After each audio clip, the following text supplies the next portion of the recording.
من الشیطان الرجیم بسم اللہ الرحمن الرحیم الحمد للہ رب العالمین والصلاة والسلام علی سید الانبیاء والمرسلین وعلی آلہ واصحابہ واہل بیتہ وذریاتہ اجمعین والعاقبۃ للمتقین۔ معزز حاضرین کرام، اللہ تعالیٰ کے فضل و کرم سے گزشتہ چند جمعوں سے ہماری گفتگو حفظ اللسان یعنی زبان کی حفاظت کے حوالے سے ہو رہی تھی، اور بڑے بڑے ائمہ نے اس سلسلے میں کتابیں لکھی اور امت مسلمہ کو قرآن و حدیث کی روشنی میں متنبہ فرمایا کہ زبان کا معاملہ بہت اہم ہے۔ یہ زبان انسان کو جنت کی طرف بھی پہنچا دیتی ہے اور جہنم کی طرف بھی لے جاتی ہے۔ اور گزشتہ درس میں یہ بات بھی ہوئی تھی کہ رسول اللہ صلی اللہ تعالی علیہ وسلم نے ارشاد فرمایا تھا کہ زبان ہی کی وجہ سے لوگ جہنم کا ایندھن بنتے ہیں۔ تو اس حوالے سے ہم نے جھوٹ کی مذمت بیان کی کہ زبان سے جھوٹ بھی بولا جاتا ہے، غیبت کی مذمت بیان کی کہ غیبت کا عمل بھی زبان سے کیا جاتا ہے، اور اسی طرح جھوٹی قسم کے حوالے سے بھی خبردار کیا کہ اس کا کیا گناہ ہے۔ یہ سارے کے سارے زبان کے گناہ ہیں۔ جھوٹ کے حوالے سے قرآن و حدیث کی روشنی میں آپ کے سامنے یہ وضاحت کی تھی کہ بعض مقامات ایسے ہیں جہاں پر جھوٹ کی اجازت ہے، جیسا کہ مسلمانوں میں صلح کروانا ہے تو وہاں پر جھوٹ سے کام لیا جا سکتا ہے۔ میدان جہاد ہے، وہاں پہ جنگی ٹرکس ہوتی ہیں، وہاں پہ جھوٹ سے کام لیا جا سکتا ہے۔ اور اسی طرح زوجین کے مابین اپنے تعلقات کو بہتر بنانے کے لیے کسی حد تک اس سے کام لیا جا سکتا ہے۔ باقی دیگر مواقع پر جھوٹ حرام ہے، اور یہاں تک کہ فرمایا کہ اپنے گناہوں کو بھی ظاہر نہ کیا جائے۔ آج کل ہمارے یہاں پر نوجوان نسل میں یہ بات دیکھی گئی ہے کہ وہ انگلش کلچر سے متاثر ہیں، اور انگلش کلچر کے مطابق معاملہ یہ ہوتا ہے کہ لوگ اپنے پادری کے پاس جاتے ہیں اور اس کے سامنے جا کے سارے گناہوں کا اعتراف کرتے ہیں اور کہتے ہیں کہ ہم سے یہ گناہ ہوا، یہ گناہ ہوا۔ وہ پادری کچھ فیس لیتا ہے اور ان کو زرد پانی میں بپتسمہ دیتا ہے اور کہتا ہے کہ تمہارے سارے گناہ معاف ہو گئے ہیں۔ تو وہی عادت اب ہمارے یہاں پہ بھی آ گئی کہ اپنے گناہوں کو بیان کرتے ہوئے شرم نہیں آتی، اور اب بتاتے ہیں کہ میں نے یہ کر دیا، میں نے وہ کر دیا۔ حالانکہ شرعی مسئلہ پوچھنا بھی ہو تب بھی یوں کہہ کے پوچھے کہ کسی سے اگر ایسا کام ہو گیا تو اس کے لیے کیا حکم ہے۔ یہ نہ کہے کہ میں نے ایسا کیا، میں نے ایسا کیا۔ کہ جھوٹ پہ جرت تو ہے، یہ بھی گناہ ہے۔ پھر بعض مواقع وہ ہیں شریعت مطہرہ میں جہاں پر اگر انسان مشکل میں ہے اور اصل بات کو ظاہر نہیں کرنا چاہتا تو کچھ ایسے الفاظ کہہ لے کہ جھوٹ بھی نہ بولنا پڑے اور سامنے والے کو اس بات کا علم بھی نہ ہو۔ جیسا کہ سیدنا ابراہیم نخعی رحمۃ اللہ تعالی علیہ، یہ کبار تابعین میں سے ہیں اور حضرت عبداللہ ابن مسعود رضی اللہ تعالیٰ عنہ کے شاگرد ہیں۔ ان کے بارے میں آتا ہے کہ یہ اپنے گھر میں ہوتے تھے اور گھر میں انہوں نے نماز پڑھنے کی ایک جگہ بنائی ہوئی تھی جسے مسجد بیت کہتے ہیں، گھر کی مسجد۔ تو اب اگر کوئی ناپسندیدہ شخص آتا جس سے آپ نہیں ملنا چاہتے تو آپ کہلوا دیا کرتے تھے کہ اس سے کہہ دو کہ میں مسجد میں ہوں۔ تو اب یہ ایک ایسی بات ہے جس میں دونوں باتوں کے احتمال پائے جاتے ہیں کہ گھر کی مسجد میں ہوں یہ بھی درست ہے، اور محلے کی مسجد میں ہوں یہ مطلب بھی نکلتا ہے۔ اب سامنے والا سن کے چلا جاتا تھا کہ شاید وہ محلے کی مسجد میں ہے، تو اسے تعریض کلام کہتے ہیں۔ یہ صرف جائز مواقع پر کرنا جائز ہے اور حرام کاموں کے لیے جائز نہیں ہے۔ مثلا کسی کا آپ پر قرضہ اور آپ قرض ادا نہیں کرنا چاہتے اور پھر وہاں پر یہ ہیلہ بازی کریں تو وہ شریعت مطہرہ جائز نہیں قرار دیتی۔ البتہ کسی مسلمان کی جان بچانے کا مسئلہ، جیسا کہ سیدنا علی کرم اللہ وجہ الکریم کا ایک واقعہ آتا ہے کہ ایک چور تھا، وہ راستے سے بھاگ رہا تھا لوگ اس کے پیچھے لگے ہوئے تھے. تو درمیان میں اسے راستے میں سیدنا علی کرم اللہ وجہ الکریم ملے. تو اس نے کہا کہ حضرت تو لوگ میرے پیچھے آ رہے ہیں, بتانا مت میں کس طرف گیا ہوں. تو آپ نے فرمایا کہ اگر چوری سے توبہ کرتا ہے تو ٹھیک ہے, میں کر لوں گا کچھ تیرے لیے. تو اس نے کہا میں توبہ کرتا ہوں, آج سے کبھی چوری نہیں کروں گا. تو آپ نے کہا ٹھیک ہے تم جاؤ. وہ چلا گیا. تو لوگ پھر دوڑتے ہوئے پہنچے اس مقام پر جہاں پہ حضرت علی تھے. حضرت علی اس مقام سے کچھ آگے بڑھ گئے. لوگوں نے پوچھا حضرت کسی کو گزرتے ہوئے دیکھا؟ تو آپ نے فرمایا جب سے میں یہاں پر ہوں اس وقت سے میں نے کسی کو نہیں دیکھا گزرتے ہوئے. آپ نے دیکھا تھا تھوڑی دیر, تھوڑی دوسرے مقام پہ دیکھا تھا. تو یہاں پر یہ طریقے بھی یعنی جائز کاموں کے لیے ہو سکتے ہیں, ناجائز کاموں کے لیے نہیں. ورنہ مزاح میں بھی, ہنسی مذاق میں بھی جھوٹ بولنا جائز نہیں ہے. رسول اللہ صلی اللہ تعالی علیہ وسلم کی سنت مبارکہ ہمارے سامنے ہے. آپ علیہ الصلوۃ والسلام نے مزاح میں بھی کبھی جھوٹ نہیں فرمایا. لوگ سمجھتے ہیں کہ جھوٹ بولے بغیر تو مذاق ہوگا ہی نہیں, ایسا نہیں ہے. میں ایک دو واقعات آپ کے سامنے نبی علیہ الصلوۃ والسلام کی سنت مبارکہ کی عرض کرتا ہوں. حدیث شریف میں آتا ہے کہ ایک بڑھیا رسول اللہ صلی اللہ علیہ وسلم کی خدمت میں حاضر ہوئی اور آ کے عرض کی کہ یا رسول اللہ صلی اللہ علیہ وسلم دعا کر دیجئے کہ اللہ تبارک و تعالیٰ مجھے جنت میں داخل فرما دے. تو آپ نے فرمایا کہ بوڑھی تو جنت میں داخل نہیں ہوگی. تو وہ عورت غمگین ہو کے جانے لگی. تو نبی علیہ الصلوۃ والسلام نے پھر کسی کو بھیجا پیچھے سے, اس سے جا کر کہو کہ کوئی بڑھیا جنت میں داخل نہیں ہوگی, بلکہ جو آج بڑھیا وہ کل جوان ہو کے جنت میں داخل ہوگی. تو یہاں پر بھی آپ نے جھوٹ نہیں بولا, سچ بات ہی کہی, لیکن مزاح بھی ہو گیا.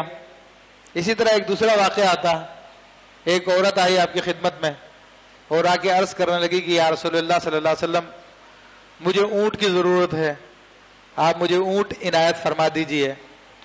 تو رسول اللہ صلی اللہ علیہ وسلم نے ارشاد فرمایا اس خاتون کو اونٹ کا بچہ دے دو. تو کہنے لگی اونٹ کے بچے کا میں کیا کروں گی, میرے تو کسی کام کا نہیں ہے, میں تو سواری بھی نہیں کر سکوں گی اونٹ کے بچے پہ. تو آپ نے فرمایا کہ ہر اونٹ کا بچہ ہی ہوتا ہے. تو میں نے یہ بات کہی تھی. اسی طرح ایک واقعہ آتا ہے کہ خاتون نے آ کے عرض کی یا رسول اللہ صلی اللہ علیہ وسلم میرے شوہر آپ کو بلاتے ہیں, آپ کی دعوت کی ہے.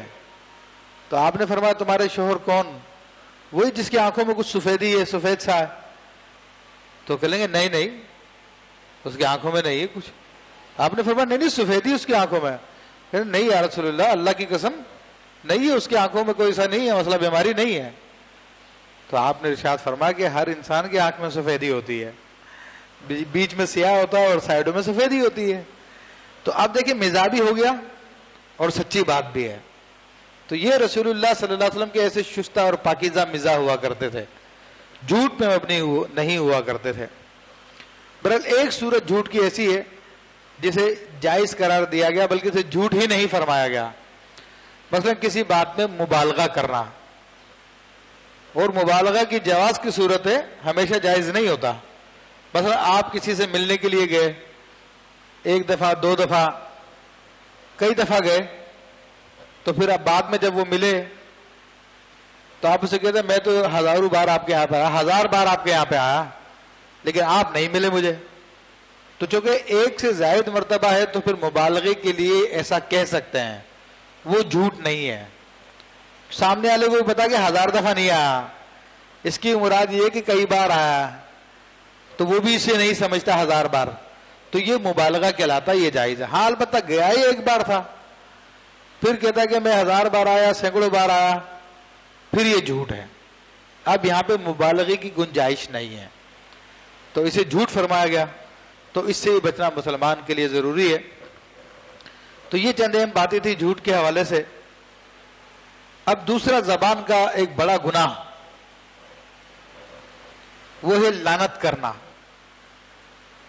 ہمارے یہاں پر عام گفتگو میں لعنت کر دیا کرتے ہیں. کسی پہ غصہ آئے تو یہ لعنت ہو تم پر, یہ لعنت ہو فلاں پر. لعنت کا لغوی معنی کیا ہے؟ الطرد والابعاد عن رحمت اللہ. کہ اللہ کی رحمت سے کسی کو دور کر دینا، یہ لعنت کا لغوی معنی ہے۔ اور لعنت کے حوالے سے علماء نے صراحت کی ہے، کسی مومن کو لعنت کرنا جائز نہیں ہے، نہ کسی مومن پہ لعنت کرنا جائز ہے، نہ کسی مومن کو لعنت کرنا جائز ہے۔ ترمذی شریف کے حدیث ہے کہ رسول اللہ صلی اللہ تعالی علیہ وسلم نے ارشاد فرمایا، لا یکون المؤمن لعانا، مومن لعنت کرنے والا نہیں ہوتا۔ یہ مومن کی ایک علامت بتائی رسول اللہ صلی اللہ علیہ وسلم نے، تو ہمیں بھی اس سے بچنا چاہیے۔ پھر مسلم شریف کی ایک روایت ہے جس میں نبی کریم صلی اللہ تعالی علیہ وسلم نے ارشاد فرمایا، لا ينبغي للصدیق ان یکون لعانا، نیک مسلمان کے لیے جائز نہیں ہے کہ وہ کسی پہ لعنت کرے۔ تو لعنت سے رسول اللہ صلی اللہ علیہ وسلم نے واضح لفظوں میں مسلمانوں کو منع کیا۔ اس لیے علماء نے لکھا کہ مسلمانوں پہ لعنت کرنا بالاتفاق حرام ہے، اور جبکہ کسی اور پر، حتیٰ کہ وہ پتھر ہو، لکڑی ہو، لوہا ہو یا کوئی جانور ہو، اس پہ بھی لعنت کرنا جائز نہیں ہے، اس سے بھی رسول علیہ الصلوۃ والسلام نے منع فرمایا۔ انشاءاللہ اس کے واقعات میں آپ کو بیان کرتا ہوں۔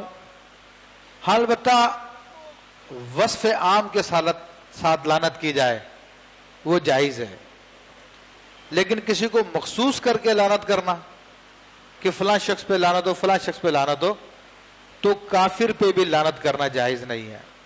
یہودی پہ بھی، عیسائی پہ بھی مخصوص کر کے فلاں یہودی پہ لعنت ہو، فلاں عیسائی پہ لعنت ہو، یہ جائز نہیں ہے۔ صرف اس پر تخصص کے ساتھ لعنت کرنا جائز ہے کہ جس کا کفر پہ خاتمہ ہونا بالیقین معلوم ہو، جیسے ابو جہل، ابو لہب، امیہ بن خلف، یہ وہ لوگ ہیں کہ جن کے بارے میں قرآن و حدیث میں آیا کہ یہ کفر پہ مرے ہیں، تو ان پر تو لعنت کرنا جائز ہے، لیکن باقی کسی غیر مسلم پر بھی متعین کر کے، مقرر کر کے فلاں آدمی پہ لعنت ہو، یہ جائز نہیں ہے۔ تو جب غیر مسلم پہ جائز نہیں تو مسلمان پہ کیسے جائز ہو سکتی ہے؟ لیکن وصف عام کے ساتھ، یعنی کسی کو مخصوص نہ کیا جائے، ویسے عمومی طور پہ کہہ دیا جائے، جیسے کہتے ہیں کہ جھوٹوں پہ اللہ کی لعنت ہو، تو یہ بات درست ہے، اس میں کوئی حرج نہیں ہے۔ خود رسول اللہ صلی اللہ تعالی علیہ وسلم کی کئی احادیث ہیں کہ جس میں آپ علیہ الصلوۃ والسلام نے وصف عام کے ساتھ لعنت فرمایا کہ جو اپنے ماں باپ پہ لعنت کرے اس پہ لعنت ہو، فرمایا کہ جو بال لگائے اس پہ لعنت، جو بال لگانے والا اس پہ لعنت، لگانے والے پر، لگوانے والے پر، بالوں کو جوڑنا، پیوند کاری کرنا، یعنی وگ وغیرہ استعمال کرنا دھوکہ دینے کے لیے، اس پہ لعنت۔ اور رسول اللہ صلی اللہ علیہ وسلم نے شراب پینے والے پہ، پلانے والے پہ، شراب کو اٹھانے والے پر، شراب لے کے جانے والے پر 10 آدمیوں پہ آپ علیہ الصلوۃ والسلام نے لعنت فرمائی۔ آپ علیہ الصلوۃ والسلام نے فرمایا کہ راشی والمرتشی کلاہما فی النار، اور ان کے اوپر لعنت فرمائی کہ رشوت لینے والا دینے والا دونوں پہ لعنت ہو۔ آپ علیہ الصلوۃ والسلام نے اس شخص پہ بھی لعنت فرمائی کہ جو راستے کے نشانات کو مٹا دیتا ہے، کہ عام طور پہ رہنمائی کے لیے نشانات لگائے جاتے ہیں تو ان کو بھی لوگ بورڈ چوری کر لیتے ہیں اور اپنے گھریلو استعمال میں لے آتے ہیں، تو ایسے اشخاص پہ بھی رسول اللہ صلی اللہ علیہ وسلم نے لعنت فرمائی۔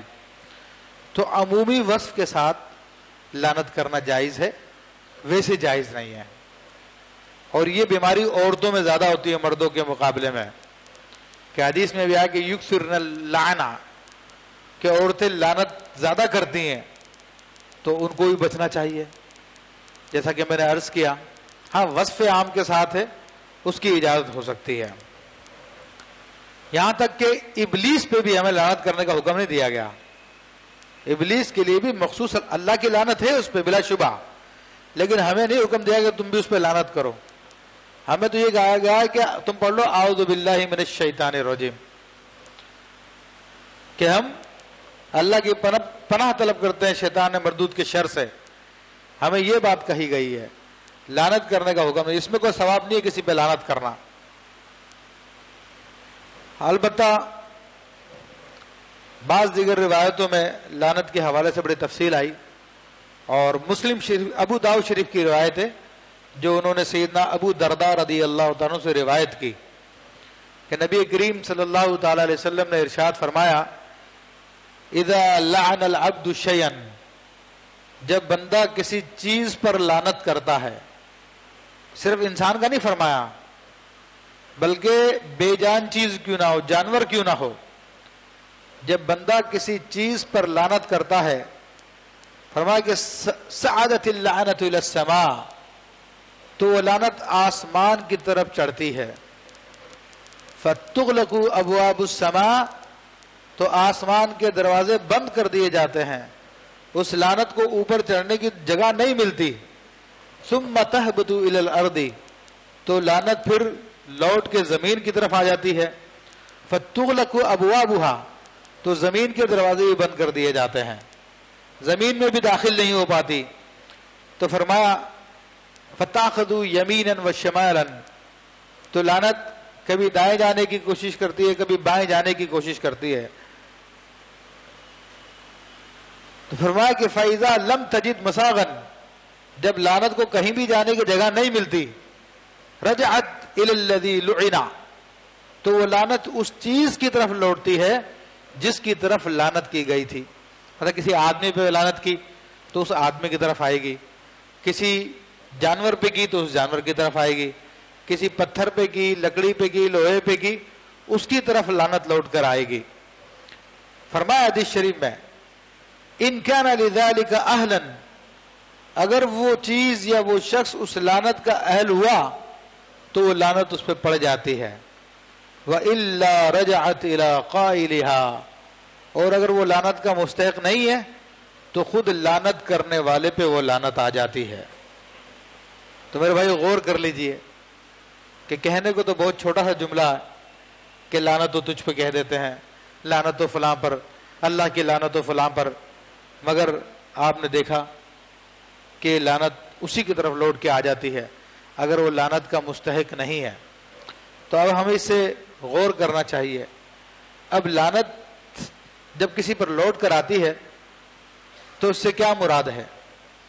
اس سے مراد یہ ہے کہ جس چیز پر لعنت کی گئی بندہ اس چیز کی بھلائی سے محروم رہ جاتا ہے, اس چیز کے خیر سے محروم رہ جاتا ہے. یہ واقعہ بیان کیا جاتا ہے کہ ایک غزوے میں, ایک جنگ کے موقع میں مسلمانوں کی, کوئی مجاہد تھا, اس سے پوچھا گیا تمہاری گھوڑے کی زین کہاں ہے؟ اس نے کہا وہ لعنت میں چلی گئی, اللہ کی لعنت میں چلی گئی. بات آئی گئی ہو گئی. بہرحال وہ مجاہد اس جنگ میں شہید ہو گیا. تو بعد میں اس کو خواب میں کسی نے دیکھا تو اس سے پوچھا کیا معاملہ ہوا تمہارے ساتھ؟ وہ کہنے لگا کہ اللہ تبارک و تعالیٰ نے مجھے ہر چیز کا پورا پورا اجر دیا, یہاں تک کہ میرے گھوڑے کی فضلات کو بھی میرے میزان میں رکھ دیا کہ تم نے یہ گھوڑا اللہ کے لیے پالا تھا تو اس کے جو فضلات ہیں وہ بھی تمہاری نیکیوں میں شمار کیے جائیں گے, وہ بھی میرے نامہ اعمال میں رکھ دیے, لیکن مجھے اپنے گھوڑے کی زین نظر نہیں آئی. میں نے پوچھا رب کریم وہ زین کہاں ہے میرے گھوڑے کی؟ کہا وہ تو تم نے لعنت میں بھیج دی تھی نا, تو اس لیے اس کی بھلائی سے تم محروم رہ گئے ہو. تو اب اندازہ کیجئے وہ چیز, وہ بیماری جو ہم لوگوں کی زبانوں پہ عام ہو چکی ہے, ذرا سی کسی بات پہ ناراض ہو جائیں تو لعنتیں کرنا شروع کر دیتے ہیں. تو اس کا اندازہ کر لیجئے کہ ہمیں کتنے خیر سے محروم کرتی ہے. اس طرح مسلم شریف کی روایت ہے کہ ایک سفر کے دوران نبی کریم صلی اللہ تعالی علیہ وسلم نے, ایک روایت میں مسلم شریف کی روایت میں کسی آدمی کا ذکر ہے, ایک دوسری روایت میں کسی عورت کا ذکر آیا کہ اس نے اپنے گھوڑے پہ یا اپنے اونٹ پہ لعنت کی. وہ سست چل رہا تھا, تیز نہیں چل رہا تھا. تو انہوں نے کہا لعنت ہو تجھ پہ. نبی کریم صلی اللہ علیہ وسلم نے جب یہ سنا تو آپ نے فرمایا کہ اس سواری کو چھوڑ دو، فوراً چھوڑ دو، اس پہ لعنت کر دی گئی ہے، اگر تم اس کے ساتھ رہو گے تو وہ لعنت تم پر بھی آ جائے گی. تو اب ان ماں باپ کو غور کرنا چاہیے جو اپنے اولاد پہ لعنت کر دیتے ہیں، یا ان اولادوں کو غور کرنا چاہیے جو اپنے ماں باپ پہ معاذ اللہ لعنت کر دیتے ہیں یا دیگر مسلمانوں پہ لعنت کر دیتے ہیں. جب کافر پہ لعنت کرنا جائز نہیں ہے تو مسلمان پہ کیسے جائز ہو سکتا ہے؟ کافر پہ لعنت کرنے سے کیوں منع کیا گیا؟ کیونکہ کوئی پتہ نہیں ہے آج یہ کافر ہے، کل اللہ تبارک و تعالیٰ اس کو ایمان کی دولت سے مشرف کر دے. تو آپ نے تو اس کو اللہ کی رحمت سے دور کر دیا نا، تو یہ آپ نے بہت غلط کیا، آپ کو ایسا نہیں کرنا چاہیے تھا. اور اگر وہ مسلمان ہو گیا تو اب وہ لعنت کا مستحق نہیں رہا. تو اس لیے منع کیا گیا ہے کہ کافر پہ بھی لعنت نہ کرے. اور جو کافر مر چکا ہے اس پہ بھی لعنت کرنا جائز نہیں، کیونکہ ہمیں اس بات کا قطعی علم نہیں ہے، یعنی یقینی طور پہ علم نہیں ہے کہ یہ کفر ہی پہ مرا ہے. کیونکہ اللہ تعالیٰ کے راز ہوتے ہیں. بہت سارے ایسے لوگ ہوتے ہیں ساری زندگی وہ کفر پہ گزار دیتے ہیں، لیکن اللہ تبارک و تعالیٰ کے یہاں پہ وہ مومن لکھے ہوتے ہیں، تو عین مرنے سے پہلے ان کو کلمہ نصیب ہو جاتا ہے، مسلمان ہو جاتے ہیں. حدیث شریف میں موجود ہے کہ ایک یہودی لڑکا رسول اللہ صلی اللہ علیہ وسلم کی خدمت کیا کرتا تھا، وہ بیمار ہو گیا، اس کا موت کا وقت آ گیا، تو نبی علیہ الصلوۃ والسلام اس کی عیادت کے لیے تشریف لے گئے. تو آپ علیہ الصلوۃ والسلام نے اسے اسلام کی دعوت دی اور آپ نے اس سے فرمایا کلمہ پڑھو. تو یہودی بچے نے اپنے باپ کو دیکھا کہ میں پڑھوں یا نہ پڑھوں. اس کے باپ نے کہا پڑھ لو، جو ابو القاسم تم سے کہہ رہے ہیں تم پڑھ لو. اس بچے نے کلمہ پڑھا، اس کا انتقال ہو گیا.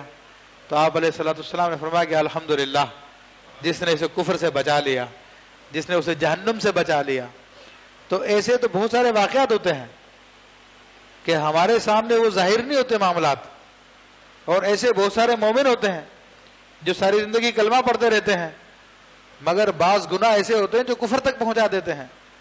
یہ لعنت کرنے کا عمل خود انسان کو کفر کی طرف لے جاتا ہے، اور عین مرتے ٹائم ان کے منہ سے کلمات کفر نکلتے ہیں، یا نہ بھی نکلیں لیکن شیطان آتا ہے اور شیطان آ کر بہکاتا ہے اور آگے کہتا ہے، ماں باپ کی صورت میں آتا ہے، بعض اوقات دوست احباب کی صورت میں آتا ہے اور آ کے کہتا ہے کہ بھائی ہم تو دنیا سے جا چکے ہیں لیکن ہم نے دیکھا کہ یہودی مذہب اچھا ہے، وہ سب سے صحیح مذہب ہے، تو یہودی مذہب اختیار کر لے. عین موت کے ٹائم تو اگر وہ اسلام پہ ثابت قدم رہا، گناہوں سے بچتا رہا، ہمیشہ اپنے ایمان کی فکر کرتا رہا اپنی زندگی میں، یہ نہیں کہ صبح اٹھے تو بس دنیا کمانے کی دوڑ فکر میں لگ گئے اور شام کو آئے تو اسی فکر کے اندر سو گئے، نہ دن میں نماز پڑھی، نہ کوئی اور نیکی کی بات کی، نہ اللہ کا کلام پڑھا، نہ کوئی دین سے تعلق رکھا، بس کمانے ہی کو اپنا سب کچھ سمجھ کے رکھا. تو پھر چونکہ ان لوگوں کا دین سے اتنا کوئی خاص تعلق نہیں ہوتا، تو اس ٹائم میں آ کر یہ لوگ پھنس جاتے ہیں اور وہ شیطان کی بات میں آ جاتے ہیں. جب شیطان دیکھتا ہے کہ اس نے یہ مذہب قبول نہیں کیا تو پھر کسی دوسرے روپ میں آتا ہے اور آ کر کہتا ہے کہ بھائی یہ عیسائی مذہب بہت اچھا ہے، اور ہم نے تو مرنے کے بعد یہی دیکھا کہ جو عیسائی ہوا وہ کامیاب ہو گیا. اب چونکہ اس کو تو اپنے دین سے انٹرسٹ تھا نہیں، اس کو تو اپنی دنیا سے انٹرسٹ تھا، تو اب اس کو حقیقت کا پتہ نہیں چلتا، دل میں ایمان پختہ نہیں ہوتا، تو وہ کہتا ہے یہ آخری ٹائم ہے، چلو کامیابی حاصل کر لی جائے. تو وہاں پر وہ کفر پہ مر جاتا ہے اور ہم لوگوں کو پتہ بھی نہیں ہوتا، ہم لوگ اس کا جنازہ بھی پڑھ رہے ہیں اور اس کو دفنا بھی رہے ہیں، سب کچھ کر رہے ہیں، ہمیں تو یہی حکم ہے، لیکن عند اللہ وہ کافر میں رہا ہے. تو اسی لیے فرمایا کہ جب تک کسی کے کفر پہ مرنے کا یقین نہ ہو تب تک اس پر لعنت کرنا جائز نہیں ہے. اور یقین صرف انہی کے بارے میں ہو سکتا ہے جن کے بارے میں قرآن و حدیث میں آ چکا کہ یہ کفر پہ مرے ہیں، جیسے ابو لہب، ابو جہل وغیرہ اور دیگر کفار، تو ان کے اوپر لعنت کرنا جائز ہے. تو اب اس کے علاوہ لعنت ہی کے اندر ہم تھوڑی سی اور گفتگو کر لیتے ہیں، کیونکہ نیا موضوع میں شروع نہیں کروں گا، ورنہ میرا ارادہ تھا کہ یہ تانے بازی کرتے ہیں، لوگوں کے برے برے نام رکھ دیتے ہیں، نک نیم رکھ دیتے ہیں، ایذا دیتے ہیں ان کے متعلق بھی گفتگو کروں، ٹائم کم ہے، پھر لعنت ہی کے حوالے سے مزید گفتگو کر لیتے ہیں کہ نبی کریم رؤوف الرحیم صلی اللہ تعالی علیہ وآلہ وسلم نے اپنے ماں باپ پہ بھی لعنت کرنے سے منع فرمایا، جیسا کہ حدیث شریف میں آیا کہ اس پہ لعنت ہو جو اپنے ماں باپ پہ لعنت کرے۔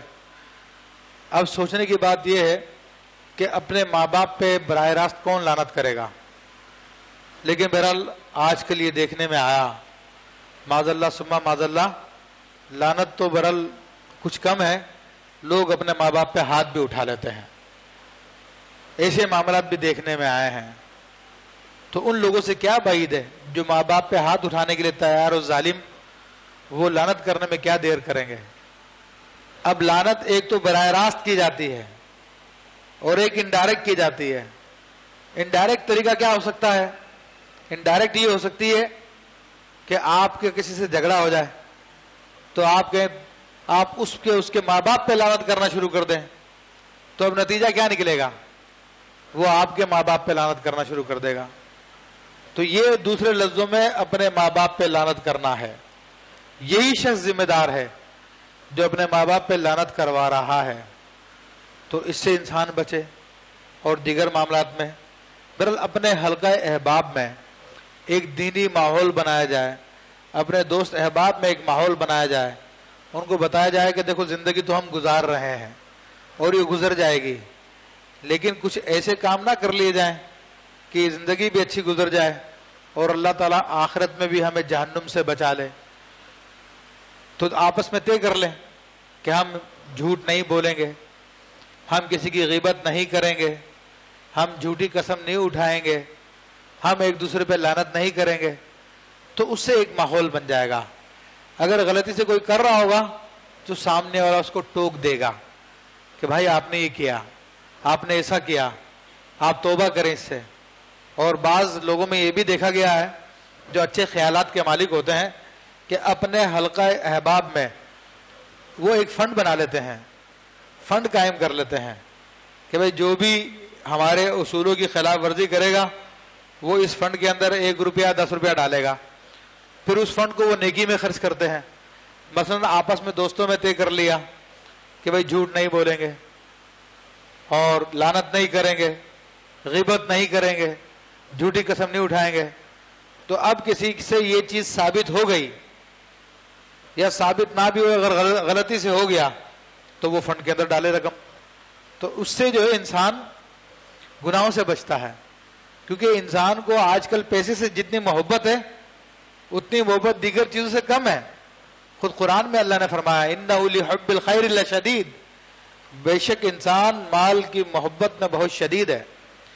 ایک بزرگ حضرت سفیان ثوری رحمۃ اللہ علیہ کا واقعہ آتا ہے یا کسی اور بزرگ کا واقعہ آتا ہے، انہوں نے کہا کہ میں اپنے آپ کو فالتو باتوں سے باز رکھنے کے لیے یا غیبت سے باز رکھنے کے لیے میں نے طے کیا کہ میں اگر کوئی بھی فالتو بات کروں گا تو اللہ کی راہ میں 1 درہم صدقہ کروں گا۔ تو کہا حج کے سفر کے لیے نکلا تو تمام راستے احتیاط کرتا رہا، جتنے درہم لے کے گیا تھا اتنے درہم واپس لے کے آ گیا کہ مال کے ضائع ہونے کا خوف نفس کو ایسا تھا کہ میں فالتو بات کروں گا تو اللہ کی راہ میں صدقہ کرنا پڑے گا، تو صرف اس کے خوف کی وجہ سے میں نے راستے میں کوئی فالتو بات نہیں کی۔ اور بزرگوں کے اور بھی طریقے ہیں اپنے آپ کو گناہوں سے روکنے کے۔ سیدنا عمر فاروق رضی اللہ تعالیٰ عنہ کے بارے میں آتا ہے کہ آپ اپنے ہاتھ میں کوڑا لے کر اپنے پاؤں پہ مارا کرتے تھے کہ اے نفس تو سستیوں سے باز آ جا، تو غفلتوں سے باز آ جا، تو گناہوں سے باز آ جا۔ حالانکہ آپ وہ ہیں کہ جن کے بارے میں رسول اللہ صلی اللہ علیہ وسلم نے ان کی حیات میں جنت کی بشارت دی ہے۔ آپ ایسے گناہوں سے محفوظ ہیں کہ اللہ کے رسول صلی اللہ علیہ وسلم نے جن کے بارے میں ارشاد فرمایا کہ جس راستے کو عمر اختیار کر لے اس راستے پہ شیطان نہیں آتا ہے، لیکن اپنے نفس کو تعذیب کیا کرتے تھے۔ تو آج ہم لوگوں کو زیادہ ضرورت ہے، ہم لوگ تو بہت زیادہ بگڑے ہوئے ہیں، ہمیں تو گناہوں کا پتہ بھی نہیں ہے تو میرے بھائیوں ایسے ماحول کو قائم کرنا چاہیے جس میں بندہ اپنے آپ کو گناہوں سے بچائے۔ اللہ تعالیٰ سے میں دعا کرتا ہوں کہ اللہ تبارک و تعالیٰ میں نیکیوں کی توفیق عطا فرمائے اور گناہوں سے بچائے، آمین بجاہ النبی الامین۔ اعلان سماعت فرما لیجیے۔